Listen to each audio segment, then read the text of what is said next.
നമസ്കാരം.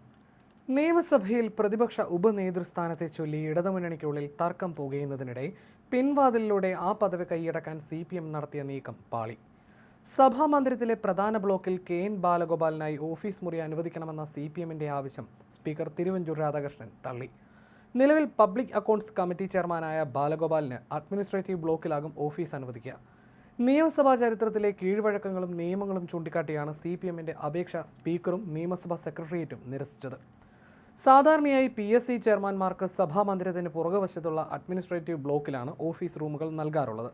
എന്നാൽ മന്ത്രിമാരുടെ ഓഫീസുകളും പ്രധാന വകുപ്പുകളും പ്രവർത്തിക്കുന്ന അസംബ്ലി ബ്ലോക്കിലെ 3-ാം നിലയിലുള്ള പ്രത്യേക മുറിയിലാണ് ബാലഗോപാലിനായി CPM ആവശ്യപ്പെട്ടിരുന്നത്.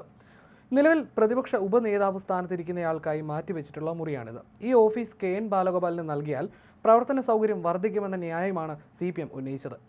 എന്നാൽ പ്രതിപക്ഷ ഉപനേതാവ് എന്ന പ്രത്യേക ഭരണഘടനാ പദവിയിലുള്ള വ്യക്തിക്ക് മാത്രമായി നീക്കിവെച്ചിട്ടുള്ള മുറി PAC ചെയർമാന് നൽകാൻ നിർവാഹമില്ലെന്ന് സ്പീക്കർ വ്യക്തമാക്കി. LDFൽ പ്രതിപക്ഷ ഉപനേതൃസ്ഥാനം തങ്ങൾക്ക് വേണമെന്ന് CPI പരസ്യമായി ആവശ്യപ്പെട്ട് നിൽക്കുന്ന പശ്ചാത്തലത്തിലാണ് CPMന്റെ ഈ തന്ത്രപരമായ നീക്കമെന്നത് ഏറെ ശ്രദ്ധേയമാണ്.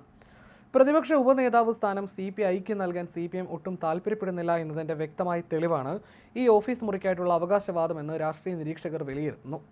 പദവി നൽകിയില്ലെങ്കിലും പ്രതിപക്ഷ ഉപനേതാവിന് ലഭിക്കുന്ന ഓഫീസ് മുറി ബാലഗോപാലിന് ഉറപ്പാക്കുന്നതിലൂടെ സഭയ്ക്കുള്ളിലെ രണ്ടാമൻ KN ബാലഗോപാൽ തന്നെയെന്ന് സ്ഥാപിച്ചെടുക്കാനാണ് CPM ശ്രമിച്ചത്. എന്നാൽ സ്പീക്കറുടെ ഉറച്ച നിലപാടോടെ ഈ നീക്കം പാളുകയായിരുന്നു. നിയമസഭയ്ക്കുള്ളിൽ പ്രതിപക്ഷ നേതാവ് പിണറായി വിജയന് നിലവിൽ സുസജ്ജമായ ഓഫീസ് പ്രവർത്തിക്കുന്നുണ്ട്. ഇതിനു പുറമെ KN ബാലഗോപാലിനും കൂടി പ്രധാന ബ്ലോക്കിൽ തന്നെ പ്രത്യേക ഓഫീസ് കേന്ദ്രം ആവശ്യപ്പെട്ടത് CPMനുള്ളിലെ പുതിയ അധികാര സമവാക്യങ്ങളെക്കുറിച്ച് സൂചന നൽകുന്നുണ്ട്. നിയമസഭയ്ക്കുള്ളിൽ സ്വന്തമായി സമാന്തര പ്രവർത്തന കേന്ദ്രം തുറക്കാനുള്ള ശ്രമമായി പാർട്ടിയിലെ ചില വിഭാഗങ്ങൾ ഇതിനെ കാണുന്നു. അതേസമയം പ്രതിപക്ഷ ഉപനേതാവ് പദവി ആവശ്യപ്പെട്ട് ഇടഞ്ഞു നിൽക്കുന്ന CPIയെ അനുനയിപ്പിച്ച് LDF യോഗം വിളിക്കാനുള്ള നെട്ടോട്ടത്തിലാണ് CPM. തിരഞ്ഞെടുപ്പ് അവലോകനത്തിനായി ചേരേണ്ടിയിരുന്ന യോഗങ്ങൾ മാസങ്ങളായി മുടങ്ങിക്കിടക്കുകയാണ്. നിയമസഭാ സമ്മേളനം കഴിഞ്ഞിട്ടും LDF പാർലമെന്ററി പാർട്ടി യോഗം പോലും ചേരാനായിട്ടില്ല.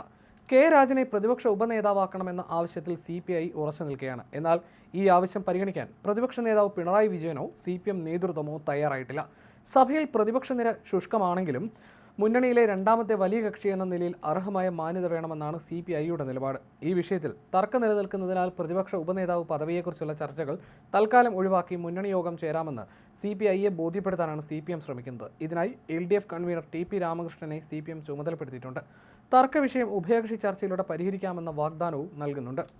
എന്നാൽ ഈ നിർദ്ദേശം CPI അംഗീകരിക്കുമോ എന്ന് കണ്ടറിയണം. മുന്നണിയിൽ ഒറ്റ പാർട്ടിയുടെ ആധിപത്യം അനുവദിക്കില്ലെന്ന കർശന നിലപാടിലാണ് CPI സംസ്ഥാന സെക്രട്ടറി ബിനോയ് വിശ്വം.